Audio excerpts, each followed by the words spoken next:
الحمد لله رب العالمين والعاقبة للمتقين والصلاة والسلام على سيدنا محمد وعلى آله الطيبين وأصحابه الطاهرين والمؤمنين والمؤمنات كلهم أجمعين. أما بعد فقد قال الله تعالى في محكم تنزيل والفرقان الحميد: فأعوذ بالله من الشيطان الرجيم. بسم الله الرحمن الرحيم. وقرن في بيوتكن ولا تبرجن تبرج الجاهلية الأولى. صدق الله العظيم وصدق رسوله النبي الكريم ونحن على ذلك من الشاهدين والشاكرين والحمد لله رب العالمين. எல்லா புகழும் அல்லாஹ் ஒருவனுக்கே உரித்தாகுக. சலாத் என்னும் கருணையும் சலாம் என்னும் மீடேற்றமும் ஈருலகத் தலைவர் நபிகள் பெருமான் முஹம்மது முஸ்தபா ரசூலே கரீம் ஸல்லல்லாஹு அலைஹி வஸல்லம் அன்னவர்கள் மீதும், அன்னவர்களின் வழி தொடர்ந்த அருமை சஹாபா பெருமக்கள், தாபிஈன்கள், தபஉ தாபிஈன்கள், நாதாக்கள், ஷுஹதாக்கள், ஃபுகஹாக்கள், சாலிஹீன்கள், குத்துபுகள், அக்தாபுகள் அனைத்து பேர்கள் மீதும், குறிப்பாக நம் அனைவர்கள் மீதும் அல்லாஹுவின் அன்பும் அருளும் எந்த குறையும் இல்லாமல் என்றென்றும் நிறைவாக உண்டாகட்டுமாக. ஆமீன் ஆமீன் யா ரப்பல் ஆலமீன். அல்ஹம்துலில்லாஹ். அல்லாஹுவின் மாபெரும் அருளால் ஒவ்வொரு மாதமும் திருப்பூர் எல்எஸ்ஜேஎம் பெரியபள்ளி வாசருடைய நிர்வாகத்தின் சார்பில் பெண்களுக்காக வேண்டி மாதாந்தர பயான் ஏற்பாடுகள் செய்வது வரவேற்கத்தக்க ஒன்று. கேட்கிற மக்களுக்கும் பேசுகிற நமக்கும் அல்லாஹ் அதன்படி நடக்கும் நசீபை தருவானாக. இந்த சங்கையான இந்த மஜ்லிஸை அல்லாஹ் கபூல் செய்திருவானாக. இதை கொண்டு பலர்களுக்கும் அல்லாஹ் ஹிதாயத்து கிடைப்பதற்கு இந்த மாதாந்தர பயான் நிகழ்ச்சி அல்லாஹ் காரணமாக்கி தந்தல் வருவானாக. இந்த உலகத்தில் வாழும் காலமெல்லாம் எல்லா விதத்திலும் உடல் ஆரோக்கியத்தோடு நீண்ட நெடிய ஆயுள் வாழும் நசீபை வல்ல ரஹ்மான் நம் அனைவர்களுக்கும் வழங்கிடுவானாக. நோய் நொடிகள் எதுவுமின்றி கடைசி காலம் வரை உடல் உறுப்புகள் எதுவும் முடங்கி விடாமல் கடைசி வரை நின்று தொழுகும் நசீபை வல்ல ரஹ்மான் நம் அனைவர்களுக்கும் தந்திடுவானாக. கண்ணியத்துரிய அருமைக்குரிய தாய்மார்களே, ஒரு அற்புதமான ஒரு தலைப்பில் பெண்கள் சம்பந்தமாக, இல்லத்தரசிகள் சம்பந்தமாக அவர்கள் செய்யக்கூடிய தியாகங்களும் அதனுடைய பயன்கள் என்ன குறித்து ஒரு அற்புதமான ஒரு தலையங்கத்தை தேர்வு செய்து அல்ஹம்துலில்லாஹ் அதற்காக வேண்டி ஏற்பாடுகளோடு நம்முடைய நிகழ்ச்சியை தொடங்குகிறது.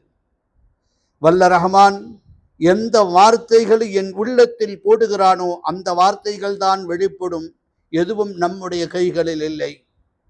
கேட்கிற உங்களுக்கும் பேசுகிற நமக்கும் அல்லாஹ் அதன்படி நடக்கின்ற மிகப்பெரிய பாக்கியத்தை அல்லாஹ் தந்தல் வருவானாக.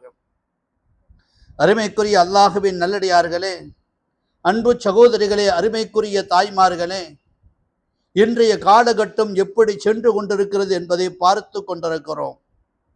உலகம் எப்படி சுழற்சி வேகத்தில் செல்கிறது என்பதையும் பார்க்கிறோம். அருமை நாயகம் ரசூலுல்லாஹி ஸல்லல்லாஹு அலைஹி வஸல்லம் உலக அழிவு நாளின் அடையாளங்கள் என்னென்ன நமக்கு இந்த உலகத்தில் சொல்லி தந்தார்களோ, ஒரு 1400 வருடங்களுக்கு முன்னால் இதுவெல்லாம் நடந்தால் உலக அழிவு நாளை எதிர்பாருங்கள் என்று சொன்ன அந்த காலத்தில் நாம் இன்றைக்கு வாழ்ந்து கொண்டிருக்கிறோம். நிறைய பெண்கள் இன்றைக்கு எல்லா இடங்களிலும் ஹயா குறைந்தவர்களாக, எல்லா இடங்களிலும் ஈமான் முற்றிலும் அழிக்கப்பட்ட நிலைமையில் மாற்று மத கலாச்சாரத்தால் ஈர்க்கப்பட்ட பெண்களாக இன்றைக்கு நிறைய பெண்கள் நம்முடைய குடும்பத்தில் இருக்கிறார்கள் என்று எண்ணுகிற போது மிக மிக வேதனைப்படுகின்றோம். அருமையானவர்களே, அதே நேரத்தில் இது போன்ற நல்ல நல்ல நிகழ்ச்சிகளின் மூலம் நல்ல விஷயங்களை கேட்டு அதை பிறரிடத்தில் எடுத்து சொல்லுகிற பொழுது அல்லாஹ் அதன் பயனை அவர்களுக்கும் தந்திடுகின்றான். அல்லாஹ் உங்கள் அத்தனை பேர்களும் அதற்கு காரண கருத்தாக்களாக அல்லாஹ் ஆக்கி தந்திடுவானாக. அன்புக்குரிய அன்பு சகோதரிகளே, அருமைக்குரிய தாய்மார்களே, நாம் சற்று யோசித்து பார்க்கிறோம். அருமை நாயகம் ஸல்லல்லாஹு அலைஹி வஸல்லம் அன்னவர்கள் வாழ்ந்த காலத்தில் நபிகள் நாயகத்துக்கு இறக்கப்பட்ட ஒரு அற்புதமான ஒரு வசனம் அல்லாஹ் சொல்லுகிறான், வஅன்ஸிர் அஷீரத்தகல் அக்ரபீன். நபியே, உங்களுடைய குடும்பத்தார்களுக்கு, உங்களுடைய உறவினர்களுக்கு நீங்கள் என்ன செய்யுங்கள்? அச்சமூட்டி எச்சரிக்கை செய்யுங்கள் என்று அல்லாஹ் சொல்லி தருகிறான். நாம் இந்த நேரத்தில் நினைத்து பார்க்கிறோம், ஒரு 14 நூற்றாண்டுகளுக்கு முன்பு அருமை நாயகம் அல்லாஹுவை ஏற்றுக்கொள்ளுங்கள் என்று மக்களிடத்தில் பேச சென்ற பொழுது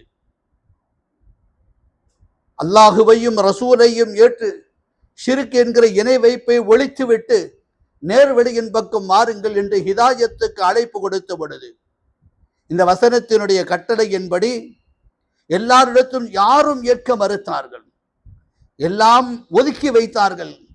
நாயகத்தை பேசிய பேச்சுக்கள் கொஞ்ச நெஞ்சம் அல்ல. அல்லாஹு அக்பர். அனைத்தையும் தாங்கிக் கொண்டவர்கள் அருமை நாயகம் ஸல்லல்லாஹு அலைஹி வஸல்லம். அந்த நேரத்தில் ஒரு இல்லத்தரசி நபிகள் நாயகத்தின் வாழ்க்கையில் மிகப்பெரிய மாற்றத்தை தந்த, உலகத்தில் மிகப்பெரிய கோடீஸ்வரி என்று சொல்லுகிற மிகப்பெரிய செல்வ சீமாட்டி ஹதீஜா ரலியல்லாஹு அவர்கள் ஏற்று முன் வந்தார்கள் என்கிற செய்திகளை நாம் அறிகின்றோம். ஒரு உலகத்தில் நம்ம குடும்ப தலைவிகள் எல்லா பெண்களும் யோசிக்க வேண்டிய விஷயம் என்ன தெரியுமா? நம்முடைய குடும்பத்தில் நம்முடைய கணவன்மார்களுக்கு ஏதாகிலும் ஒரு கஷ்டம் வருகிற பொழுது, அவர்களுக்கு ஒரு துன்பம் வருகிற பொழுது அவர்களிடத்தில் எப்படி நடக்க வேண்டும் என்கிற ஆறுதலை ஒரு மனைவி எப்படி சொல்ல வேண்டும் என்கிற பாடத்தை ஹதீஜா ரலியல்லாஹு அந்த வாழ்க்கை வரலாறு உலகத்துக்கே படம் பிடித்து காட்டுகிறது. அருமை நாயகம் ஸல்லல்லாஹு அலைஹி வஸல்லம் என்பவர்கள் நபிப்பட்டம் அருளப்படுவதற்கு முன்னால், நுபுவத்து வழங்கப்படுவதற்கு முன்னால் கார் ஹிரா ஒரு அற்புதமான மலை குகை, ஒரு அற்புத 2500 அடி உயரத்தில் இருக்கிற ஒரு அற்புதமான மலை, உலகத்துக்கே திருக்குர்ஆன் ஷரீஃபில் முதலில் இறங்கிய மலை அந்த கார் ஹிரா என்று சொல்வார்கள். அந்த கார் ஹிராவில் பெருமானா ஸல்லல்லாஹு அலைஹி வஸல்லம் தன்னந்தனியாக ஒரு தனிமையிலே இபாதத்துக்காக வேண்டி, வணக்கத்துக்காக வேண்டி நேரங்களையும் காலத்தையும் ஒதுக்கி மலை மேல் தன்னந்தனியாக தனிமையில் வணங்கி வந்தார்கள். அப்பொழுது அவர்களுக்கு தேவைப்படுகிற உணவுகளை கொடுக்கிற பொறுப்பை எடுத்தவர்கள் யார்? அவர்களுடைய மனைவி ஹதீஜா ரலியல்லாஹு. இன்றைய காலகட்டத்தில் 2026 இன்றைக்கு மலை ஏறுகிற பொழுது ஹாஜிகள் எல்லாம் அனுபவித்திருப்போம். எவ்வளவு உயரம், மேலே ஏறுகிற பொழுது எவ்வளவு கஷ்டப்பட்டு ஏறுகிறோம், மூச்சு வாங்கும். ஆனால் ஒரு 14 நூற்றாண்டுகளுக்கு முன்பு, ஒரு 1400க்கு முன்னால அந்த மலை எப்படி இருந்திருக்கும்? ஒரு படிக்கட்டு இல்லை, எந்த வழிகளும் இல்லை, மேலே செல்வதற்கு எந்த முகாந்திரமும் இல்லாத அந்த இடத்தில் பெருமானார் மேலே ஏறி செல்கிற பொழுது எவ்வளவு சிரமப்பட்டிருக்கும். அந்த நாயகம் ஸல்லல்லாஹு அலைஹி வஸல்லம் அன்னவர்களுக்கு ஒரு இல்லத்தரசி, அவர்களுடைய மனைவி ஹதீஜா ரலியல்லாஹு அன்ஹா உணவை கொண்டு செல்லுகிற பொறுப்பு எடுக்கிறார்கள். அதுவும் யாருக்கும் தெரியாமல், ஊர் மக்கள் எல்லாம் விமர்சனம் செய்வார்கள் என்று அஞ்சிக் கொண்ட அந்த கதீஜா ரலியல்லாஹ் அப்பொழுதும் சொன்னார்கள், மக்கா நகரம் முழுவதும் விமர்சித்து பேசி என்ன தெரியுமா, இந்த கதீஜாவுக்கு இது தேவையா, இந்த கதீஜாவுக்கு இது தேவையா, இவர்களை மணமுடிப்பதற்கு அரபு நாட்டுடைய மிகப்பெரிய பிரபுகள், மிகப்பெரிய தொழிலதிபர்கள் போட்டி போட்டு கொண்டு திருமணம் செய்ய வந்த பொழுது எல்லாரையும் புறக்கணித்து விட்டு பாவம் ஏழ்மையாக இருக்கிற முகம்மதுவை திருமணம் செய்து கொண்டு இன்றைக்கு மலை மேல் இந்த கதீஜா ஏறுகிறார் என்று ஊரெல்லாம் பேசிய போது அந்த பேச்சுக்கள் தன் காதுகளில் விழுகிறது. அன்னை கதீஜா ரலியல்லாஹு பொருட்படுத்தவில்லை. அப்படி இருந்தும் 2 நாட்களுக்கு ஒரு தடவை அல்லது 3 நாட்களுக்கு ஒரு தடவை பெருமானாருக்கு தேவைப்படுகிற உணவுகளை எல்லாம் தயார் செய்துவிட்டு கதீஜா ரலியல்லாஹு இரவு நேரத்தில் மலை ஏறுவார்கள். கொண்டு போய் அவர்களுக்கு தேவையான உணவுகளை எல்லாம் கொடுத்து விட்டு அவர்கள் திரும்பி வருவார்கள். நாள் கணக்கில் அல்ல, வார கணக்கில், மாத கணக்கில் பல நாட்கள் தவம் இருந்தார். அந்த கதீஜா ரலியல்லாஹு அவங்க செஞ்ச தியாகம் ஒரு குடும்பத்தின் தலைவி இல்லத்தரசி எப்படி இருக்க வேண்டும் என்பதற்கு ஒரு பாடம். சஹீஹுல் புகாரியில் பதிவு செய்யப்பட்ட அற்புதமான இந்த வரலாறு உலக அழிவு நாள் வரை பேசப்பட்டு கொண்டே இருக்கு. யாருக்கும் தெரியாத நிகழ்வு அல்ல, அனைவருக்கும் தெரிந்த நிகழ்வு. வரலாற்றை எழுதுகிறார்கள். அருமை நாயகம் ஸல்லல்லாஹு அலைஹி வஸல்லமுக்கு முதலாக வஹி இறங்கிய பொழுது ஜிப்ரீல் அலைஹிஸ்ஸலாம் அங்கு இறங்குகிறார்கள். முதலாக இக்ரா பிஸ்மி ரப்பிக்கல் லதீ ஹலகல் இன்சான மின் அலக் என்று சொல்லுகிற அந்த திருவசனம் ஒரு அற்புதமான இந்த சூராவின் வசனம் தொடர்ந்து இறங்குகிறது. அந்த நேரத்தில பெருமானா ஸல்லல்லாஹு அலைஹி வஸல்லம் சொன்னது எல்லாத்துக்கும் தெரியுமா, எனக்கு ஓத தெரியாது, நான் ஓத மாட்டேன், எனக்கு தெரியாதுன்ட்டாங்க. 2வது தடவை 3வது தடவை பல தடவை சொன்னியதற்கு பின்னால் அருமை நாயகம் ஸல்லல்லாஹு அலைஹி வஸல்லம் நெஞ்சை ஹதரத் ஜிப்ரீல் அலைஹிஸ்ஸலாம் தன் நெஞ்சோடு இறுக அணைத்து வேகமாக அணைத்து விட்டு விடுகிறார்கள். மடை திறந்த வெள்ளம் போல் இப்பொழுது வருகிறது. எனக்கு தெரியாது என்கிற சொல்லு வார்த்தைக்கு பகரமாக அதை ஓதி இருக்கலாமே, ஆனால் மடை திறந்த வெள்ளம் போல் அவர்களுக்கு வார்த்தை வருகிறது, இப்பொழுது ஓதுகிறார்கள். ஆனால் ஜிப்ரீல் அலைஹிஸ்ஸலாமை முதலில் பார்த்த பொழுது உடலெல்லாம் வியர்த்து கொட்டுகிறது. யாருமே இல்லாத ஒரு தன்னந்தனி காட்டில், ஒரு மலையினுடைய அடிவாரம் அல்ல, மலையின் உயரத்தில், அங்கிருந்து பார்த்தால் மக்காவுடைய அந்த எல்லா பகுதிகளும் தெரியும். அந்த இடத்தில் தன்னந்தனியாக இருக்கிற போது ஜிப்ரீல் அலைஹிஸ்ஸலாம் வருகை தந்தபோது அந்த தோற்றத்தை பார்த்த மாத்திரத்தில் பயந்து போய்விடுகிறார். உடலெல்லாம் வியர்த்து கொட்டுகிறது. அருமை நாயகம் ரசூலுல்லாஹி ஸல்லல்லாஹு அலைஹி வஸல்லம் மலையிலிருந்து கீழே இறங்குகிறார்கள். நேராக தன் மனைவி கதீஜா ரலியல்லாஹு அன்ஹா அவருடைய இல்லத்துக்கு வருகை தருகிறார்கள். சொன்னதும் வந்ததும் முதலாய் சொன்ன வார்த்தை ஜம்மிலூனி ஜம்மிலூனி, எனக்கு பயமாக இருக்கிறது, போர்வை எடுத்து போர்த்துங்கள் என்று அவர்களுக்கு போர்வைகளை போட்டு அழுத்தம் கொடுத்து மேலே ஏறி அமர்ந்தாலும் குளிர்கள் அடங்கவில்லை. உடலெல்லாம் நடுங்குகிறது, வியர்த்து கொட்டுகிறது. அருமை நாயகம் ஸல்லல்லாஹு அலைஹி வஸல்லம் ஒரு சின்ன குழந்தையை போல மனைவிட்ட பேசுறார். என் அன்பு மனைவி கதீஜாவே, அஹ்ஷா இன்னி அஹ்ஷா, எனக்கு ரொம்ப பயமா இருக்கு. என்ன பயம் தெரியுமா, ஏதோ நடந்துரும் போல இருக்கிறது. அருமை நாயகம் ரசூலுல்லாஹி ஸல்லல்லாஹு அலைஹி வஸல்லம் இந்த வார்த்தை சொல்லுகிற பொழுது ஃபாத்திமா ரலியல்லாஹு அன்ஹா, கதீஜா ரலியல்லாஹு ஆறுதல் வார்த்தைகளை சொல்லுகிறார்கள். எவ்வளவு அழகான, இன்னக லதஸிலுர் ரஹ்ம வ தக்ஸிபு அல் மஅதூம, 5 சொற்றொடர்களை தொடர்ந்து சொல்லுவார்கள். வ தக்ஸிபு அல் மஅதூம், எதுக்கு பயப்படுறீங்க, அல்லாஹ்வின் தூதரே, பயப்பட வேண்டிய அவசியமே இல்லை. உலகத்தில் வாழுகிற இல்லாத மக்களுக்கெல்லாம் சம்பாதிச்சு கொடுக்குறீங்க. ஒரு கணவன் கஷ்டப்படுகிற பொழுது மனைவியின் வாயிலிருந்து வருகிற தாரக மந்திர வார்த்தைகளாம் எப்படிப்பட்ட மருந்துக்கும் பவர் கிடையாது. மனைவியின் வார்த்தை அது மிகப்பெரிய ஆழத்தை கொடுக்கும், மிகப்பெரிய தாக்கத்தை தரும். அப்படித்தான் தந்தது பெருமானார். அந்த பயத்திலும் கதீஜா ரலியல்லாஹு சொல்லுகிற வார்த்தை அடுத்து 2வது சொன்னார்கள், இன்னக லதஸிலுர் ரஹ்ம, நபியே நாயகமே, சொந்த பந்தங்கள் உறவுகள் எல்லாரோடு சேர்ந்து வாழ்றீங்க. வ தஹ்மிலு அல் கல், எல்லா கஷ்டங்களையும் தாங்கி, நிறைய சோதனைகள் எல்லாத்தையும் தாங்கினீங்க. அடுத்து சொன்னார்கள், விருந்தாளிகளுக்கு உணவு உபசரித்து அவர்களை கவனிப்பதில் உங்களுக்கு நிகர் யாரும் இல்லை. ஹக்கு உடையவர்களுக்காக வேண்டி நீங்கள் உதவிகளை செய்கிறேன். இவ்வளவெல்லாம் செய்து கொண்டிருக்கிற உங்களுக்கா இந்த கஷ்டம் வரப்போகிறது? ஹதீஜா ரலியல்லாஹு அன்ஹா சொன்னாங்க. ஆறுதல் வார்த்தை, எவ்வளோ அழகான வார்த்தை. நபி ஸல்லல்லாஹு அலைஹி வஸல்லம் அதுக்கு பிறகு நீண்ட வரலாறு.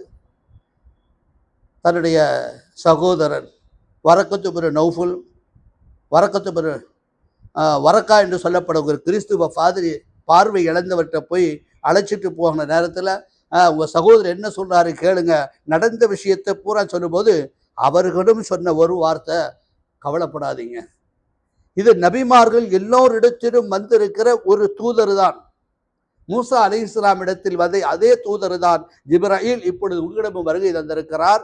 உங்களின் வருங்கால நிகழ்வை சொல்லுகிறேன் என்று சொல்லிவிட்டு அவர் சொன்ன வார்த்தை, அந்த நேரத்தில் நான் உயிரோடு இருக்க வேண்டுமே.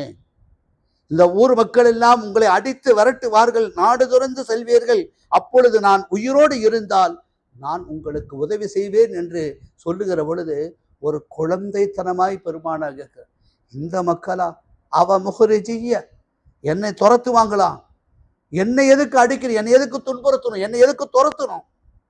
குழந்தை பேசுவதை போல பேசிய போது அருகில் இருந்த ஹதீஜா எவ்வளவு அழகான ஆறுதலோடு நடந்தார். இன்றைக்கு கணவன் மனைவியாக உலகத்தில் வாழ்ந்து கொண்டிருக்கிற அத்தனை குடும்பமும் சிந்திக்க வேண்டும், நம்முடைய கணவர் கஷ்டப்படுகிற நேரத்தில் எத்தனை தடவை இப்படி ஆறுதல் வார்த்தைகளை சொல்லியிருக்கிறோமா? அவங்க நொந்து போய் வர்ற நேரத்தில் அவங்க மனசு இன்னும் நொந்து போதுற மாதிரி நாம் நடந்து கொண்டிருப்பது தான் இன்றைக்கு யதார்த்தத்தில் நடந்து கொண்டிருக்கிற கசப்பான ஒரு உண்மை கூட.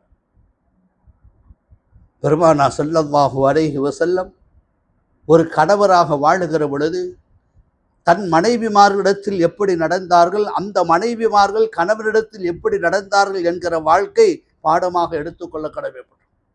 இரண்டாவது செய்தியாக, ஜஅஃபர் இப்னு அபி தாலிப் அவர்களுடைய மனைவி அஸ்மா பின்த் உமைஷ் என்று சொல்வார்கள். அவர்களுடைய குடும்பத்தில் நடந்த ஒரு கோரமான ஒரு சம்பவம் நாம் எல்லாம் வாழ்க்கையில் கேள்விப்பட்டிருப்போம். ஒரு போர்க்களத்துக்கு போயிட்டு, மிகப்பெரிய ஒரு போர்க்களம், அந்த போர்க்களத்தில் அவர் ஷஹீதுமாகி விடுவார். யாரு? அஸ்மா பின்த் உமைஷ். அவங்களுடைய கணவர் ஜாஃபர் இப்னு அபி தாலிப். ஆனால் போர்க்களத்தில் ஷஹீதான செய்தி வீட்டுக்கு தெரியாது. அருமை நாயகம் ஸல்லல்லாஹு அலைஹி வஸல்லம் இந்த மரணத்தின் செய்தியை, துக்கமான செய்தியை மதீனாவில் இருக்கின்ற ஜாஃபர் இப்னு அபி தாலிபுடைய வீட்டுக்கு சென்றால் அங்கே 3 சிறார்கள், சின்ன சின்ன குழந்தைகள் ஓடோடி வருகிறார். வந்து நாயகத்தை கட்டி பிடித்து அவர்களிடத்தில் சந்தோஷமாய் பேசுகிற வார்த்தைமா, கொஞ்ச நேரத்தில் எங்க வாப்பா எங்க தந்தை வரப்போறாரு, அதனால புது துணியெல்லாம் மாற்றியிருக்க, 3 குழந்தைகளும் சொல்லுகிறார். நாயகம் ஸல்லல்லாஹு அலைஹி வஸல்லம் கேட்டுவிட்டு தன்னையும் அறியாமல் அழுது விடுவார். நாயகத்துக்கு தானே தெரியும், அந்த குடும்பத்துடைய துக்க செய்தி என்றும் சொல்லவில்லை, மரணத்தின் செய்தி எத்தி வைக்கவில்லை. உள்ளே இருந்து வருகிறார் அஸ்மா பின்த் உமைஷ். அன்றைக்கு கணவர் வருகிறார். கணவர் வருகைக்காக வேண்டி தன்னை அலங்காரம் செய்து கொண்டு இருக்கிற ஆடைகளில் உயர்ந்த நல்ல ஆடைகளை அணிந்து கொண்டு சந்தோஷத்தோடு ரசூலுல்லாவை வரவேற்கிறார்கள், சலாம் சொல்லி வரவேற்கிறார்கள். வாருங்கள் யார் ரசூலல்லாஹ், இன்று எங்கள் கணவர் போர் முடிந்து வர இருக்கிறார், அவர்களுக்காக அவர்களுக்கு பிடித்தமான உணவு ரொட்டியை நான் தயார் செய்து வைத்திருக்கிறேன், அதை சாப்பிடுவதற்காக வேண்டி தயாராகிவிட்டால் குழந்தைகளும் தயாரிக்கிற பொழுது ஸல்லல்லாஹு அலைஹி வஸல்லம் தன்னை அறியாமல் அப்படியே அழுகிறார். எப்படி சொல்வது? பொதுவாகவே ஒரு வீட்டில் ஒரு மௌத்து நிகழ்ந்து விட்டால் அதை தாங்குகிற சக்தி குடும்பத்தில் இருக்குமோ இல்லையா தெரியாது. அதை முதல்ல குடும்பத்துக்குள்ள கொண்டு வர்றவங்க யோசிக்கணும். அருமை நாயகம் ஸல்லல்லாஹு இந்த செய்தி எப்படி சொல்ல போறாங்கன்னு தெரியல. இப்போ அந்த நேரத்தில் மனைவி இடத்தில் வேறு வழி இல்லாமல் பக்குவமாய் சொல்லுகிறார்கள், அல்லாஹுடைய பாதையில் போர்க்களத்துக்கு சென்ற உங்களுடைய கணவர் என்று சொல்லிவிட்டு மௌத்து செய்தியை சொல்ல கொஞ்சம் சபர் செய்யம்மா அப்படிங்கிறாங்க. பெருமாள், யார் சூழல்லாம் என்ன சொல்றீங்க, நீங்க பேசுறது எங்களுக்கு புரியல, யார் சூழல்லாம் என்ன சொல்றீங்க, கொஞ்சம் சபர் செய்யம்மா, அவர் அல்லாஹுவை அழைத்து கொண்டான். அல்லாஹ்வுடைய பாதையில் ஷஹீத் ஆயிட்டாரு. அல்லாஹ் அவர்களை உயர்ந்த அந்தஸ்தில் வைத்து விட்டான். பொறுமையை கடைபிடியுங்கள் என்றபோது ஒரு மனைவி கணவரின் அந்த ஷஹீதான செய்தியை கேட்ட மாத்திரத்தில் எப்படி உடைந்து போயிருப்பார். பாவம், ஒன்றுமறியாத குழந்தைகள், 3 சிறார்கள், விளையாண்டு கொண்டிருக்கிற குழந்தை, நாயகத்தை கட்டி பிடிச்சு பேசுற குழந்தை. இப்பொழுது அவர்களுக்கு என்ன பதில் சொல்வது? இப்போ அஸ்மா பின்த் உமைஸ் மனைவி கேட்குறாங்க, ஆஹா உலாஇ ஐதாமுன், அல்லாஹ்வின் தூதரை என்ன விடுங்க, நான் சபர் செஞ்சுக்கிறேன். இந்த 3 குழந்தைகள் முகத்தை பாருங்க, இவங்க என்ன பாவம் செஞ்சாங்க? அல்லாஹ் ஏன் எங்களை இப்படி சோதிக்கிறான்? இவ்வளவு காலம் அபிசீரியாவில் நாங்கள் வாழ்ந்து கொண்டிருந்தோம், இங்கு வந்துதான் கொஞ்ச நாள் நல்ல சந்தோஷமா வாழ்ந்துகிட்டு இருக்கிறோமே, அல்லாஹ் எங்களை இப்படி சோதித்து விட்டானா? இப்போ எங்கள் கணவர் வரமாட்டாரா? கேட்பது அஸ்மா பின்த் உமைஸ். நாயகம் சொல்லதா இந்த வார்த்தை கேட்டது அப்படியே இடிந்து விடுகிறார். மனம் நொந்து போன நிலையில் அந்த குழந்தைகளை ஆற தழுவி கட்டி அணைத்து குழந்தைகளை வெளியே தூக்கி கொண்டு மதீனாவில் வருகிற பொழுது அண்டை வீட்டார்களை எல்லாம் அழைத்து சொல்கிறார், என் அருமை தோழர்களே வாருங்கள், இந்த ஜாஃபர் இப்னு அபி தாலிப் வீட்டுக்கு மரண செய்தி வந்து விட்டது, ஒரு மௌத்தினுடைய செய்தி, ஷஹீதாகி விட்டார். இதிலிருந்து ஒரு சட்டத்தையும் நமக்கு சொல்லித் தருகிறார். என்ன தெரியுமா? ஷஹீதா எந்த வீட்டில் மௌத்து நிகழ்ந்தாலும் அதன் அருகாமையில் இருக்கிற அக்கம் பக்கத்தை சார்ந்தவர்கள், அண்டை வீட்டார்கள் துக்கத்தில் அவர்கள் பங்கெடுக்க வேண்டும். அவர்களின் வீட்டுக்கு தேவையான எல்லா காரியத்தையும் ஏற்பாடு செய்து கொடுக்க வேண்டிய பொறுப்பு இருக்கிறது என்பதை பெருமானார் அந்த இடத்தில் சொல்லி காட்டணும். சொன்னார்கள், இனிமேல் அவர் வரமாட்டார், அல்லாஹ்வுடைய பாதையில் ஷஹீத் ஆயிட்டாரு, நீங்கள் அத்தனை பேருக்கு இந்த குழந்தைகளுக்கு உணவுகளை தயார் செய்யுங்கள், பெண்கள் எல்லாம் சேர்ந்து அந்த அஸ்மா பின்த் உமைஸுக்கு ஆறுதல் சொல்லுங்கள், அவர்களை சந்தியுங்கள் என்று சொல்லிவிட்டு சொல்லுகிறார்கள், எந்த வீட்டில் மௌத்து நிகழ்ந்தாலும் அருகில் இருக்கிற அத்தனை பேர்களும் உதவிகளை செய்ய வேண்டும் என்று சொல்லி தருகிறார். ஸல்லல்லாஹு அலைஹி வஸல்லம் அந்த அஸ்மா பின்த் உமைஸ் பெண்மணி கேட்டாங்க, அல்லாஹ்வின் தூதரே ரசூலே, ஆனா அவர் கேட்ட வார்த்தை என்ன தெரியுமா? சரி, இந்த குழந்தைக்கு பொறுப்பு யாரு? இவங்களை யாரு பெருசாக்குற வரைக்கும் பொறுப்பெடுத்துக்கிறது? ஸல்லல்லாஹு அலைஹி வஸல்லம் ஒரு வார்த்தை சொன்னாங்க, அன வலியுஹும் ஃபித் துன்யா வல் ஆகிரா, இந்த உலகத்திலும் சரி மறுமையிலும் சரி இந்த குழந்தைகளுக்கு நான் பொறுப்பேற்றுக் கொள்கிறேன் என்று பெருமானார் ஸல்லல்லாஹு அலைஹி வஸல்லம் மனைவிக்கு ஆறுதல் வார்த்தை சொன்னதும் அவர்களின் அழுகை கொஞ்சம் குறைகிறது. அதற்கடுத்து இந்த குழந்தைகளெல்லாம் அழைத்து கொண்டு மஸ்ஜித் நபவிக்கு வருகிறார்கள். இரவு ஆலோசனை கூட்டம் நடக்கிறது. ஆலோசனை கூட்டம் நடக்கிற பொழுது எல்லோரிடத்திலும் பேசினார்கள், இந்த குடும்பத்துக்கு வேண்டிய தேவைகள் அனைத்தையும் ஏற்க வேண்டிய பொறுப்பு நமக்கு இருக்கு. அன்றைக்கு இரவு வந்தது, தூங்கி விட்டார்கள். அன்றைய இரவுதான் கனவில் வருகிறார் ஜாஃபர் இப்னு அபி தாலிப்.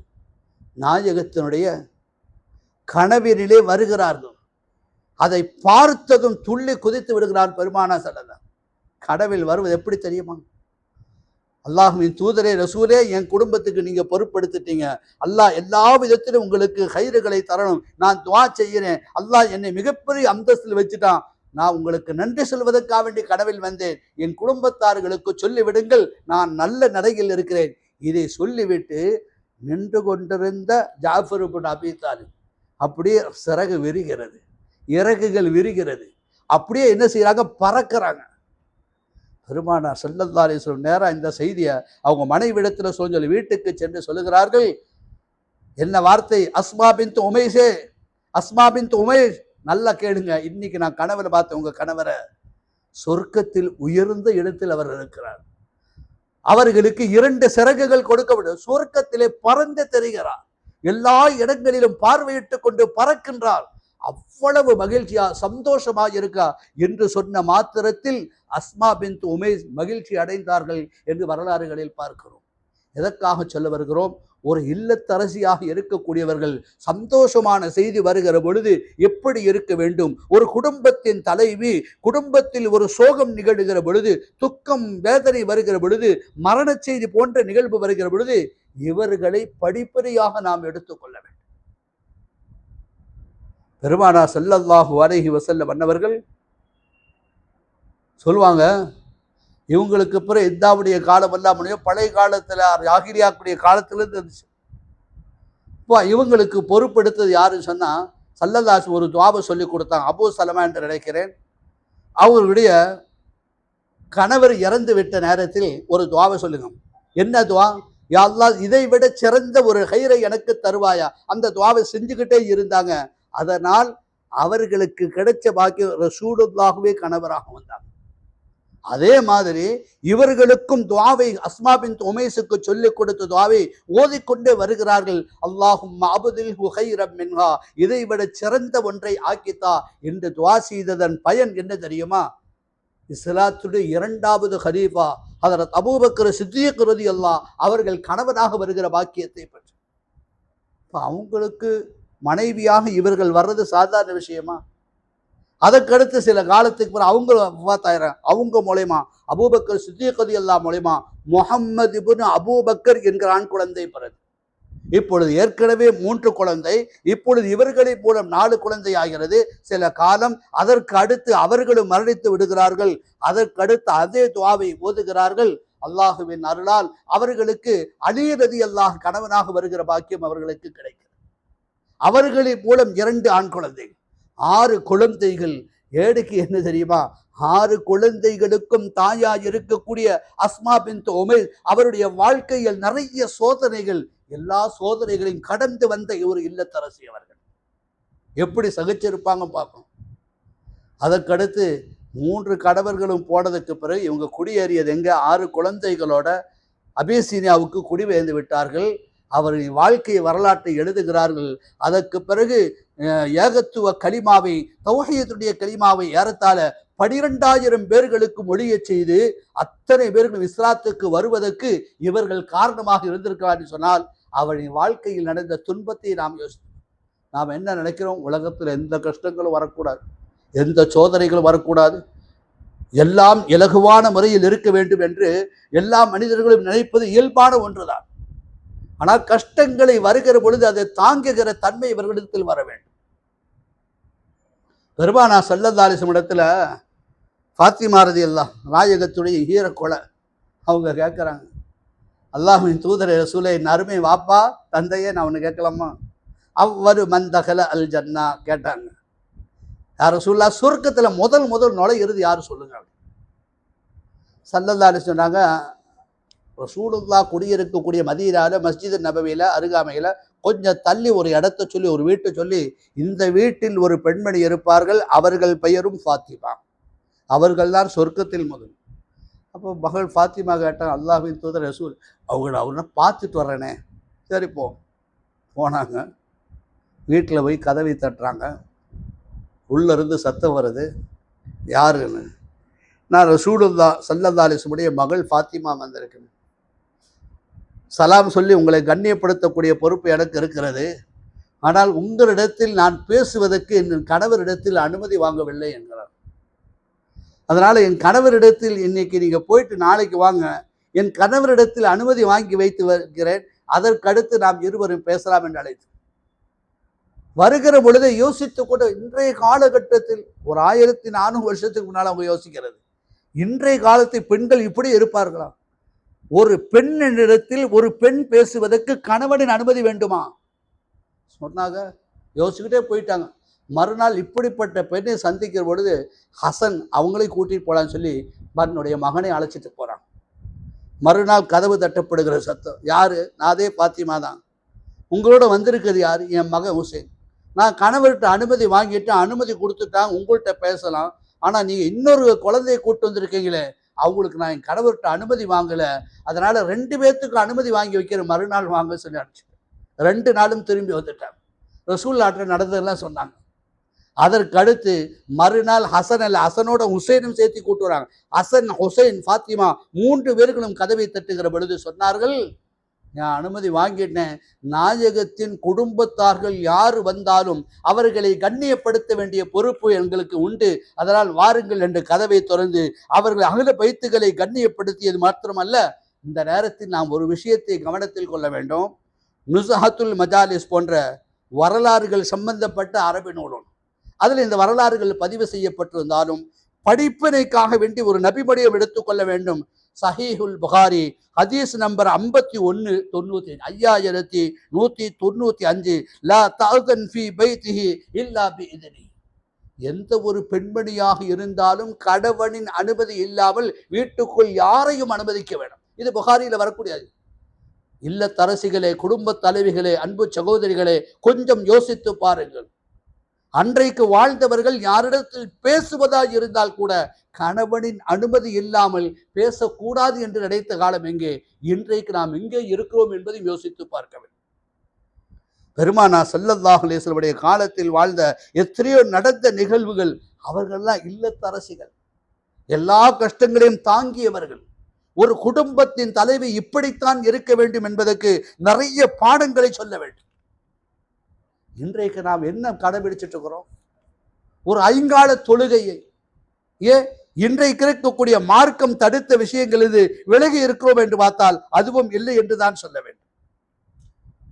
பெருமானா ஸல்லல்லாஹு அலைஹி வஸல்லம் எல்லா குடும்ப தலைவிகளுக்கும் எல்லா பெண்களுக்கும் நிறைய விஷயங்களை சொன்னார்கள். அதில் இதுவும் ஒன்று. கணவன் துன்பப்படுகிற போது சொல்லுகிற ஆறுதல் ஒன்று. கணவனின் அனுமதி இல்லாமல் எந்த ஒரு செயலையும் செய்யக்கூடாது என்பது ஒன்று.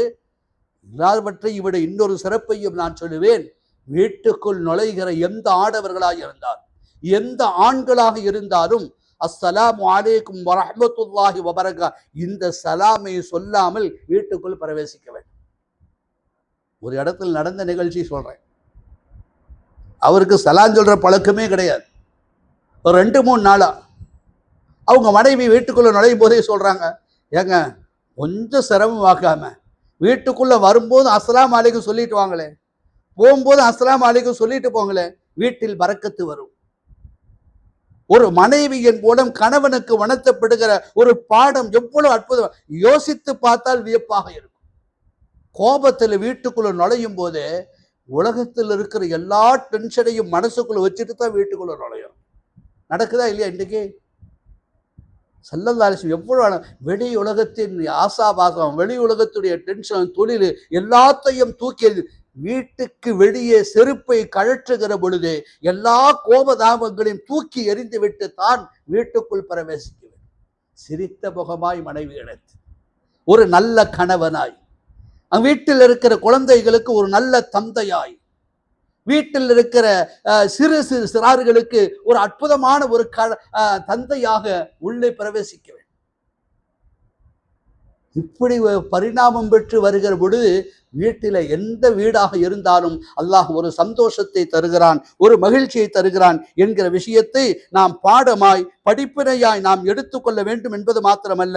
அருமைக்குரியவர்களே, ஹதரத் அலியின் கர்ரமல்லாஹு வஜஹு அருமை நாயகம் ஸல்லல்லாஹு அலைஹி வஸல்லம் மருமகனார் ஸல்லல்லாஹு அலைஹி வஸல்லம் மகள் ஃபாத்திமா இருக்காங்களே, வெளியூருக்கு போறதா இருந்தாலும் வெளியூர்லேருந்து ஊருக்குள்ள வந்து இறங்குறதா இருந்தாலும் அருமை நாயகம் ஸல்லல்லாஹு அலைஹி வஸல்லம் இறங்குற முதல்ல மகள் வீட்டுக்கு தான் போவாங்க. நம்முடைய வீடுகள் அந்த தந்தை மகள்களின் மீது காட்டுகிற பரிவு எல்லாமே நமக்கு தெரியும். ஸல்லல்லாஹு அலைஹி வஸல்லம் அதை சுன்னத்தாக எடுத்திருக்கிறார். நாம் அதை சுன்னத்தாக கடைபிடிக்க வேண்டும்.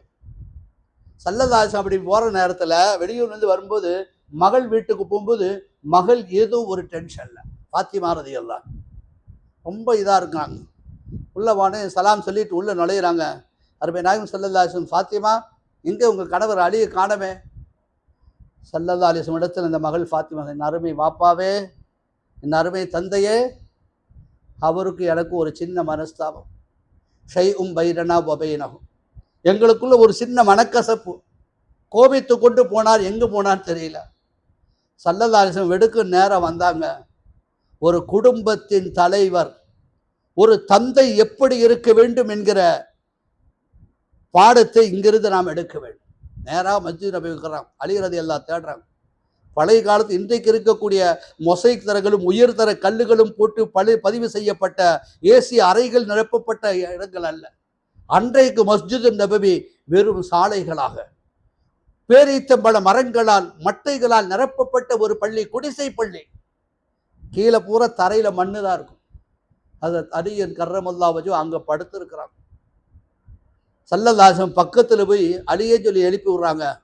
அவங்க தரையிலேருந்து அப்படி எந்திரிக்கும் முதுகுல பூரா மண் ஒட்டிட்டு இருக்குது. அப்போ தான் அவங்களுக்கு அந்த பேர் வந்துச்சு. ஸல்லல்லாஹு அலைஹி சொன்னாங்க, யா அபத் தொராப் அப்படின்னாங்க. அலியும் கூப்பிடல, யா அபத் தொராப்.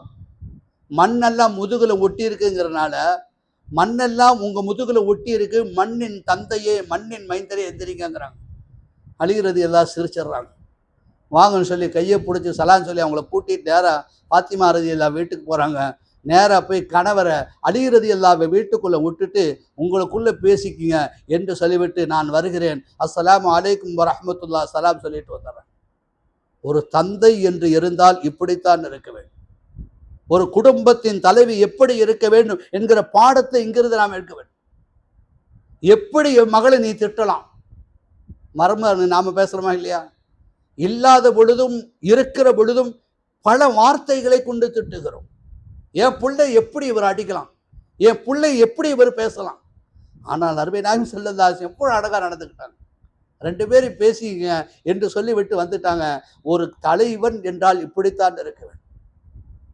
அந்த ஃபாத்திமா ரலியல்லாஹு அன்ஹா ஈரக்கொலை அன்பு மகள் என்று வர்ணிக்கப்பட்ட சொர்க்கத்தினுடைய பெண்களுக்கெல்லாம் தலைவியாக திகழுகிற பேறு பெற்ற ஃபாத்திமா மக்காவில் குடியிருந்த காலகட்டத்தில் சின்னஞ்சிறு பிராயத்தில் நடந்த எத்தனையோ நிகழ்வுகள் உண்டு, நாம் எல்லாம் அறிந்திருப்போம். ஸல்லல்லாஹு அலைஹி வஸல்லம் காபாவின் வளாகத்தில் தொழுது கொண்டிருக்கிற பொழுது எதிரிகள் எல்லாம் அந்த இடத்தில் முஹம்மதுவை பரிகாசம் செய்கிறார்கள். பரிகாசம் செய்வது கொஞ்ச நஞ்சமல்ல, எப்படி சிரிக்கிறார்கள், ஒருவன் மீது ஒருவன் சாய்கிறான். மால பஅதுஹும் இலா பஅதின், கைகட்டி அவர்கள் சிரித்துக் கொண்டிருக்கிறார். இதோ முஹம்மது பார்த்தாயா, இன்னாருடைய கபீலா கோத்திரத்திலே இந்த இடத்திலே ஒரு ஒட்டகம் குட்டி போட்டு இருக்கிறது, ஒட்டகத்தினுடைய குடல் அங்க இருக்கிறது, கொஞ்சம் நாற்றம் அதிகமா இருக்கு, அதை யார் எடுத்துட்டு வர்றா? ஒரு பாவி சொன்னான், நான் எடுத்துட்டு வர்றேன். அதை கொண்டு வந்து இந்த முகமது சஜிதாவுக்கு போகும்போது மேலே போட வேண்டும், ஏன் அது கொஞ்சம் வெயிட்டாக இருக்கும், அது நாற்றம் அதிகமாக இருக்கும். ஸல்லல்லாஹு அலைஹி வஸல்லம் சஜிதாவில் போய் இருக்கும்போது கொண்டு போகிறான். அந்த நேரத்தில் இந்த காட்சியை பார்த்து கொண்டிருந்த ஹஜ்ரத் அப்துல்லாஹ் இப்னு மஸ்ஊத் மனதுக்குள்ள புழுங்குறாங்க, எனக்கு சக்தி இல்லாமல் போச்சு. நேராக ஃபாத்திமாட்ட போய் சொன்னாங்க. ஃபாத்திமா ரலியல்லாஹு சின்ன குழந்தை, ஒரு 6 வயது இருக்கும் என்று நினைக்கிறேன். வேகமாக வந்து அருமை தந்தை நபி ஸல்லல்லாஹு அலைஹி வஸல்லம் கழுத்தில் இருக்கிற அந்த ஒட்டகத்துடைய குடலை அகற்றி விட்டு ரசூல் அப்படியே தலையை தூக்குறாங்க. கண்களிலிருந்து கண்ணீர் விடை. நாயகம் யாரையும் பார்த்து சபித்ததாக, யாரையும் பார்த்து திட்டியதாக வரலாறுகள் கிடையாது. ஆனால் அருமை நாயகம் ஸல்லல்லாஹு அலைஹி வஸல்லம் அந்த நேரத்தில் வாயில் வந்த வார்த்தை, அல்லாஹும்மல் அன் ஃபுலானன் வ ஃபுலானா, பெயரை சொன்னால் உத்துபத்து பின் ரபீஆ, ஷைபத்து பின் ரபீஆ, அபூ ஜஹல், எல்லாருடைய பெயர்களையும் சொல்லிவிட்டு சொன்னார்கள், யா அல்லாஹ் இவர்களை நீ சபித்து விடு, லானத்து செய். பொதுவாகவே மக்காவில் இருக்கிற எதிரிகளுக்கு கொஞ்சம் பயம் என்னன்னா, முஹம்மதுவின் வாயிலிருந்து எது வந்துருச்சோ அது பழிச்சிடும். எதிரிகளுக்கு கூட அது தெரியும், துவா கபூலாகும். அதற்கடுத்த கொஞ்ச நாளில் யாரெல்லாம் இந்த இடத்தில் பரிகாசம் செய்தார்களோ, ஃபாத்திமா ரலியல்லாஹு அழுது கொண்டே சொன்னார்கள் அல்லவா, அருமை தந்தையே இவர்களை நீங்கள் பதுவா செய்யுங்கள், சாப விடுங்கள் என்று சொன்னபோது அழுது கொண்டே சொன்ன ஃபாத்திமா, இப்பொழுது நினைத்து பார்க்கிறோம், சிறிது நாட்களில் பத்ரு போர் நடக்கிறது. பத்ரு போர்க்களத்தில் அத்தனை பேர்களும் கொல்லப்படுகிறார். அருமை நாயகம் ஸல்லல்லாஹு அலைஹி வஸல்லம் ஹஜ்ரத் அலி ரலியல்லாஹு இடத்தில் நடந்த நிகழ்வு, தன்னுடைய வாழ்வில் நடந்த நிறைய நிகழ்ச்சிகளை பார்க்க முடியும். இதுவெல்லாம் ஒரு பாடங்களாக, ஒரு படிப்பறியாக நாம் இருக்க வேண்டும். ஹதீஜா ரலியல்லாஹு செஞ்ச தியாகம் கொஞ்சம் நெஞ்சமெல்லாம் இல்லை. ஹதீஜா ரலியல்லாஹு செஞ்ச தியாகங்கள்ல 80 கோடி அல்ல, இன்றைக்கு 250,000 கோடி என்று சொல்லுகிறார். இணையதளத்தில் அவருடைய வரலாறுகளை பார்த்து ஆச்சரியமா இருக்கு. இன்றைக்கு அவர்கள் இருந்தால் குவைத்துடைய அதிபதியாக இருப்பார்கள். ஏன்னா அந்த அளவுக்கு செல்வம் யார்கிட்ட இன்னைக்கு வரைக்கும் இல்லையாமா. அவ்வளவு பெரிய சொத்துக்கு அதிபதியாக இருக்கக்கூடிய அன்னை ஹதீஜா ரலியல்லாஹு தஆலா அன்ஹா, அவங்க ஒரு நேரத்தில் வீட்டில் இருக்கிற பொழுது நோய்வாய்ப்பட்டிருக்காங்க, காய்ச்சல், படுத்த படுக்கையாக இருக்கிறாங்க. வருகிறார்கள். அந்த நேரத்தில் நபி ஸல்லல்லாஹு அலைஹி வஸல்லம் வருகிற பொழுது எப்பவுமே அவங்க உட்கார்ந்துருக்க மாட்டாங்க, டக்குன்னு எழுந்திரிச்சிடும். இன்னைக்கு நம்ம வீட்டில் எங்கேயாவது அது நடக்குதா? கணவர் வருகிற பொழுது உட்கார்ந்து இருக்கக்கூடிய மனைவிகளை அன்றைய இல்லத்தரசிகளை பார்க்க முடியாது. கணவனுக்கு இடத்தில் மரியாதை குறைவா எந்த மனைவியும் நடக்க மாட்டார். இன்றைக்கு நேர் மாற்றமாக இருக்கிறது. அப்போ கதீஜா ரலியல்லாஹு எழுந்திருக்க முடியாம கதீஜா ஃபாத்திமாவை கூப்பிட்டு சொன்னாங்க, ஃபாத்திமா நீ கையை பிடிச்சி நீ தூக்கி விடு. ஏம்மா இப்போ எந்திரிக்கிறீங்க? உன் தந்தை வாப்பா வர்றாரு, அவங்க வர்ற நேரத்தை எப்பவுமே இப்போதான் உடம்பு முடியாமல் இருக்கு, எதுக்கு எழுந்திருக்க வேண்டும்? இல்லை, நான் எழுந்திருக்கேன். சல்லல்லாஹு உள்ளுக்குள் நுழையும் போது சூழ்நிலைகளை விளங்கி கொண்டு அவர்களை அமர வைத்து விட்டு கதீஜா ரலியல்லாஹு அழுது கொண்டே சொல்கிறாள், என் அருமை கணவரே, கடைசி காலத்தில் நான் இருக்கிறேன். இப்பொழுது எந்த அளவுக்குன்னு சொன்னால் எந்த காசுகளும் இல்லை. கோடிக்கு அதிபதியாக இருந்தவர்கள் கடைசி காலத்தில் கஃபனுக்கு கூட வழியில்லாத அளவுக்கு அல்லாவுக்கா ரசூலுக்கா எல்லா பொருளையும் தியாகம் செய்தவர்கள். ஒரு சொத்து கூட தனக்கு வச்சுக்கல. சொன்னாங்க, ரெண்டு ஆசையை மட்டும் என்னுடைய கடைசி காலத்தில் நிறைவேற்று. ஒரு ஆசை, நான் மௌத்தாகிவிட்டால் எனக்கு கஃனிடுவதற்கு நீங்கள் மேலே போட்டிருக்கிற ஆடை எனக்கு வேண்டும், அதை வைத்து கபரிட வேண்டும், கபருடைய அதாப் வராது. அல்லாஹ் சல்லல்லாஹு அழுதுருவாங்க. கதீஜா என்ன பேசுகிற? 25 வயது இளைஞராக வாலிபராக பெருமானார் இருந்தபோது 40 வயது கதீஜா மணமுடித்தார்கள். வயசில் அவங்க மூத்தவர்கள். 40 வயது கதீஜாவை மணமுடித்து செல்வ செழிப்போடு வாழ்ந்தவர்கள் கடைசி காலத்தில் பெருமானாரிடத்தில் அழுது கொண்டே சொல்லுகிறார்கள், என்னுடைய கடைசி காலம் மௌத்தாகிவிட்டால் உங்களுடைய துணியால் எனக்கு கஃனிடப்பட வேண்டும், எனக்கு வேறு துணி வேண்டாம். அடுத்து 2வது ஆசையை சொன்னார்கள், என் அருமை கணவரே, இன்னும் ஒன்றை நான் சொல்வேன். என்ன தெரியுமா? என் மகள் ஃபாத்திமாவுக்கு எந்த குறைகளும் வந்து விடாம், தாயில்லாத பிள்ளை என்று ஊர் சொல்லும் அளவுக்கு இருந்து விடாது, அவர்களை நல்லபடியாக வளர்க்க வேண்டும் என்கிற வசியத்தை செய்துவிட்டுத்தான் இந்த உலகத்தை விட்டு பிரிந்தார்கள். ஒரு இல்லத்தரசி என்றால் எப்படி இருக்க வேண்டும் என்பதற்கு மிகப்பெரிய பாடம் இவர்கள் என்பது மாத்திரமல்ல, அருமைக்குரியவர்களே, கணவனிடத்தில் இப்படித்தான் நடக்க வேண்டும் என்ற வழிகளை காட்டியவர்கள். எல்லாம் வல்ல ரப்புல் ஆலமீன் இவர்கள் வாழ்ந்த வாழ்வை போல நமக்கு வாழக்கூடிய நசீபை அல்லாஹ் நம் அனைத்து பேர்களுக்கும் தந்தருள வேண்டும். நமக்கு தெரிந்த இன்னவர செய்திகள் எல்லாம் பிறர்களுக்கும் நாம் சொல்ல வேண்டும். அல்லாஹு ரப்புல் ஆலமீன் இதை கொண்டு ஹிதாயத்தை நமக்கும் நம்முடைய குடும்பத்தை சார்ந்தவர்கள் அத்தனை பேர்களுக்கும் அல்லாஹ் தந்தருவானா. கடைசியாக ஆயிஷா ரலியல்லாஹுடைய செய்திகளை நாம் சொல்ல வேண்டும். பெருமானார் ஸல்லல்லாஹு அலைஹி வஸல்லம் இந்த உலகத்தை விட்டு பிரிகின்ற பொழுது 12 வயது அவர்களுக்கு, 18 வயது அவர்களுக்கு. ஆயிஷா ரலியல்லாஹு இந்த உலகத்தில் வாழ்ந்த காலத்தை சொல்லுகிற போது எப்படின்னு சொல்வார்கள், 65 ஆண்டுகள் இந்த உலகத்தில் வாழ்ந்தார். அவங்கள மாதிரி ஒரு பேணுதல் மிக்கவர்களையும் பார்க்க முடியாது. கல்விகளை தேர்ச்சி பெற்றவர்கள். இன்னும் சொல்ல போனால் சிதகுல் ஹதீஸ் என்றவர்களை சொல்வார். வாழ்க்கையிலே பொய் என்பது அவர்கள் பேசியதே கிடையாது. நாம எத்தனை பொய், வாயை திறந்தா பொய், அந்த பொய்யை பாவம் என்று கூட நினைப்பதில்லை. ஆயிஷா ரலியல்லாஹு பொய் பேசியது, பொய் அப்படிங்கிறது பேசுறது இல்லைங்க மட்டுமல்ல, வாழ்க்கையில் போர் நடக்கக்கூடிய காலகட்டத்தில் கூட தொழுகையை கலாச்சியது. நிர்பந்தமான நிலைகளில் தொழுகை அனுமதிக்கப்பட்டதல்ல என்று சொல்லுகிற காலத்தை தவிர மற்ற எல்லா காலங்களிலும் தொழுகையை உரிய நேரத்தில் தொழுதவர்கள் ஹஜ்ரத் ஆயிஷா ரலியல்லாஹு. 3வது செய்தி, சிதகுல் பாஸிஃபி தாஅத்தில்லாஹ், வணக்கத்துக்காக வேண்டி அதிகம் சிரமம் எடுத்துக் கொண்டவர்கள் ஹஜ்ரத் ஆயிஷா ரலியல்லாஹு. வீட்டில் யாராவது ஏதாவது கேட்டு வந்தால் அவர்களுக்கு அள்ளி கொடுக்கிற மனப்பான்மை அவர்களிடத்தில் இருக்கும். ஸல்லல்லாஹு அலைஹி வஸல்லமோட 2 பேர் இருக்கிறாங்க. அப்போ ஒரு தாய் வெளியில பசிக்கிறது, ஏதாவது கொடுங்கள் என்று கேட்டு வருகிறார். அவரிடத்தில் ஒரு காய்ந்த ரொட்டி துண்டு வீட்டில், அதை தவிர எதுவுமே இல்லை. அதை கொண்டு போய் அந்த தாய் இடத்தில் கொடுத்தேன்.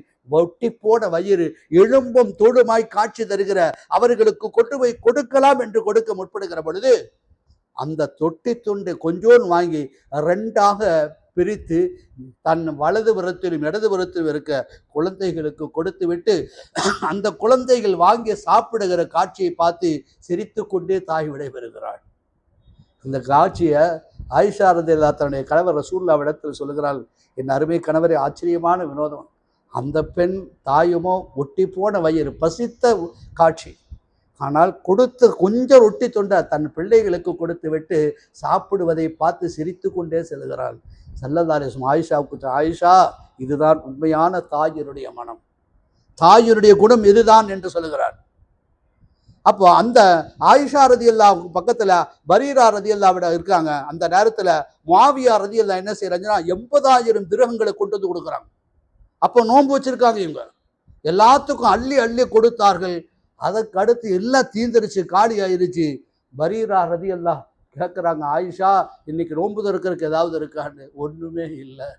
இப்போ முன்னாடியே சொல்லி இருந்தா நமக்கு கொஞ்சம் எடுத்து வச்சிருக்கலாமே. 80,000 வேணாம் வேணாம், அதிலிருந்து ஒரு நயா பைசா கூட நமக்கு வேண்டாம். அன்றைக்கு வாழ்ந்த இல்லத்தரசிகள் எப்படி பேணுதலோடு இருந்தார்கள் என்பதை பார்க்கும்.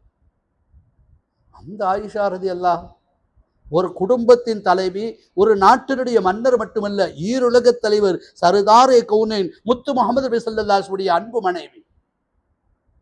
ஒரு நாள் வீட்டில் விளக்கு எரிகிறது, எந்த வெளிச்சமும் இல்லை. அப்படிப்பட்ட நிலைகளிலே வீட்டு இருட்டாக இருக்கிற அந்த நேரத்தில் கூட தொலைந்து போன ஊசியை தேடி பெருமான உள்ளே வருகிறாள், வெளிச்சம் பரவுகிறது. ஸல்லல்லாஹு அலைஹி வஸல்லம் அன்னவர்கள் இதை ஒரு கவிஞன் அழகாக சொன்னான். அன்றைய அரசியல் தலைவியின் வீட்டில் எரிப்பதற்கு எண்ணெய் கூட இல்லை, இன்றைய அரசியல் தலைவர்கள் வீட்டில் எண்ணெய் இல்லை என்று கேட்கிறான் ஒரு கவிஞன். எவ்வளவு அழகான கவிதை. உலகத்தில் இருக்கிற அத்தனையுமே அரசியல் தலைவர் வீட்டில் இருக்கு. அன்றைக்கு வாழ்ந்த ஆயிஷா எவ்வளவு ஏழ்மையாக வாழ்ந்தார். அவர்கள்தான் உண்மையான இல்லத்தரசிகள். அவர்கள் வாழ்ந்த வாழ்வை போல நாமும் நம்முடைய குடும்பத்தார்களும் வாழுவதற்கு ஈமானோடு வாழ்ந்து ஈமானோடு மரணிக்கிற நல்ல நசீபை வல்ல ரஹ்மான் நம் அனைவர்களுக்கும் வழங்கிட வேண்டும். எதை பேசினோமோ எதை கேட்டோமோ அதன்படி அமல் செய்யக்கூடிய தௌஃபீக்கை வல்ல ரஹ்மான் நம் அனைவர்களுக்கும் தந்தல் புரிவானாக. ஆமீன் ஆமீன். வ ஆகிரு தஅவானா அனில் ஹம்துலில்லாஹி ரப்பில் ஆலமீன்.